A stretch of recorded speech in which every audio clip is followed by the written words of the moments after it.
ma ila aragteen madaxda federaalka Soomaaliya qalqalka iyo isbarbariyaaca laga dareemayo khudbadii farmaajo kadib ra'iisul wasaare Xamse oo ka careysan khudbadii farmaajo ayaa ciilkii farmaajo u qabay wuxuu kala dul dhacay kacaankii iyo Maxamed Siyaad Barre ma aragteen madaxweyne Xasan Sheekh Maxamuud oo islaha iska bariyeel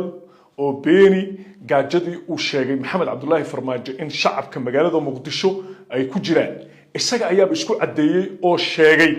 inay gaajo jirto dawladuna ay ka warqabto wasiirro ka tirsan xukuumadda ayaa u kala cararaya jawaabta Maxamed Cabdullaahi Farmaajo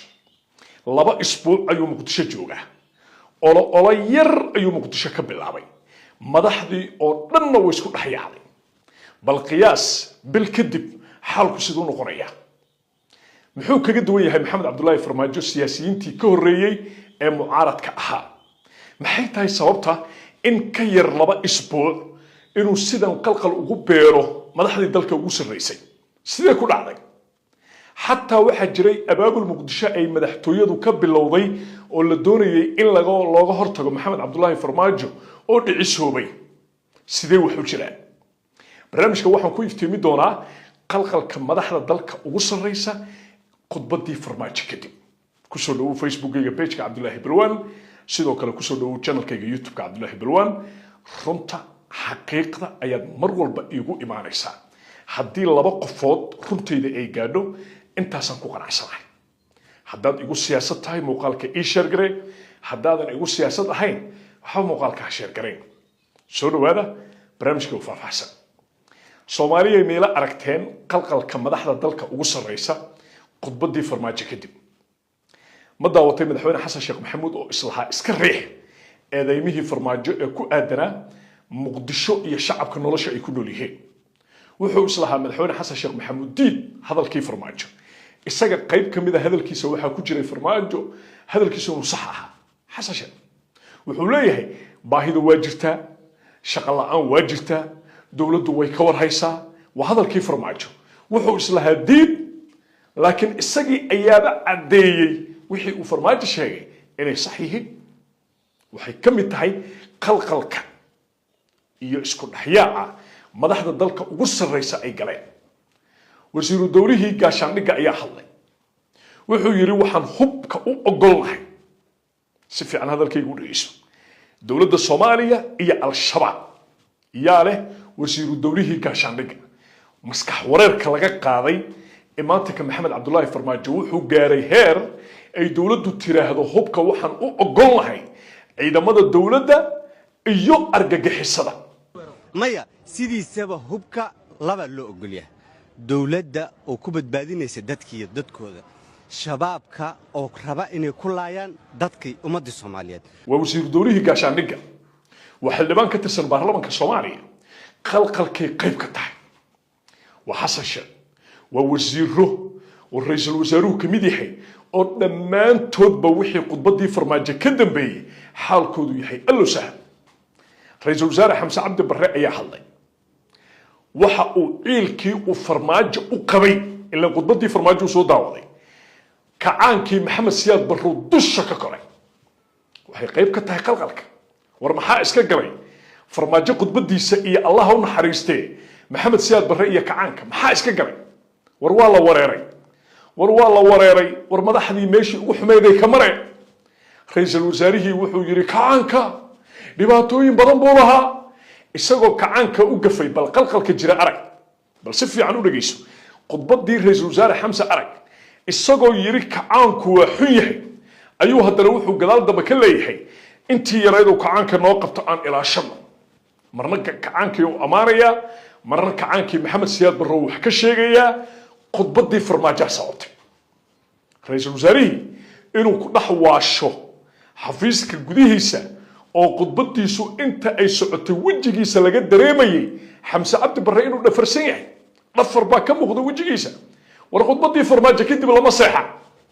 war madaxdii meelay istaagaan ayay la yihiin war ninku hadallo kulula war saameynta khudbad kaliya ayaa sidan looga jiray hal jeer ayuu banaanka la yimid siyaasaddiisa kadib markii uu casho u sameeyey xildhibaano ka tirsan golaha shacabka waa la isku dhex yaacay maanta ra'iisul wasaarihi wuxuu kala saari la'yahay maxamed siyaad barre iyo maxamed cabdullaahi farmaajo waxaa isaga qaldantay dowladdii farmaajo iyo dowladdii siyaad barre madaxweyne xasan sheekh khudbadiisa xalana marqaatiyaad ka eedeen golihii wasiirada waaliya ku dhow yihiin xataa waxaa la gaaray heer ay golihii wasiiradu caddaynayaan oo ay leeyihiin war shabaab inay hub ku wataan muqdisho waa ogolnahay 2 isbuuc u jooga xamar weli kaambeynkii farmaajo ma bilaaban dowladduna heerkaasay ka maraysaa sidee ku dhacday marka waa su-aasha isweydiinta mudan muxuu farmaajo kaga duwan yahay mucaaradka intiisa kale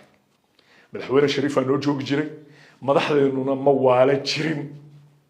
madaxweyne shariif sheekh axmed ayaa noo joogay madaxdeenna iskuma dhex yaaci jirin ra'iisul wasaare khayraa noo joogay madaxdeenna iskuma dhex yaaci jirin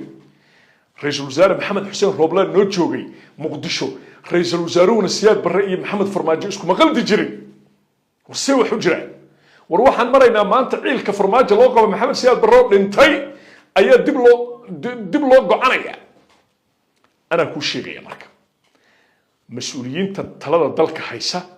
ninka keliya oo ay siyaasad ahaan uga baqaan waa maxamed cabdullaahi farmaajo sababtoo kuu sheegaya ha degdegin ma fudfududa waana go-aan culus yahay ragga kale ee samata bixinta hadduu maanta xasan sheekh u yeero waa u kala cararayaan hadduu maanta yidhaahdo maqal iyo muuqaal aan soo wada gelaynaa waxaynu ka shiraynaa aayaha soomaaliya waa aqbalayaan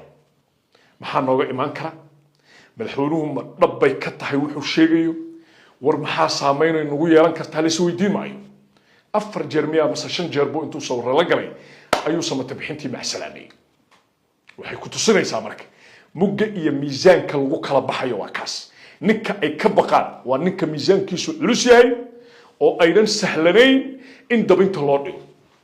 madaxweyne farmaajo xataa ma ogola inuu xisbi isaga biiro waa culays inteeda leeg waa cabsi inteeda leeg haddii uu samata bixinta ku biiri lahaa dowladdu jid iyo jihadiisii ogaan lahayd wuu diiday inuu samata bixintii ku biiro meel loo qiyaasa male maxamed cabdullaahi farmaajo si lamida waa diiday golaha mustaqbalka soomaaliya inuu ka mid noqdo sidee loo weerari karaa marka qaabkee la isaga difaaci karaa maxaa laga xaggiisa ka imaan karaa waa su-aalo isweydiin mudan oo ay madaxdu maanta ay kala rogrogayaan meeshaas waxa nooga cad waxba soo kordhimayso farmaajo haddaad taageersan tahay iyo haddaad mucaarasan tahay waxba soo kordhimayso laakiin waxaan kaa rabaa waay isweydii maskaxdaada qalinka qaado qor xasuuso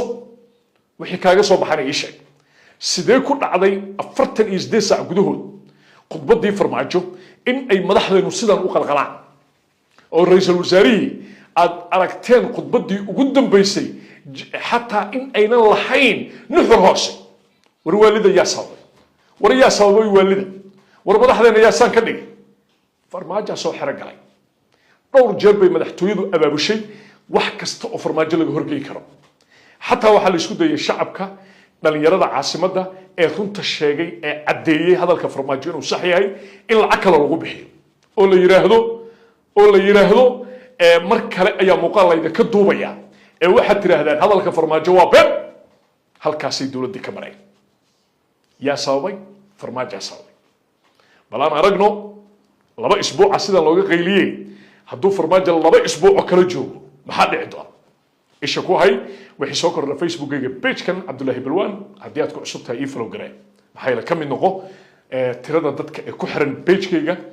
ka mid noqo saaxiibada si ay barnaamijyada kusoo gaaraan follow garee hadda page-kayga cabdullaahi balwaan sidoo kale kusoo biir youtube-kayga channelka cabdullaahi balwaan subscribe saaro si aydan ku seegin barnaamijyada aan soo gudbiyo nabadgelyo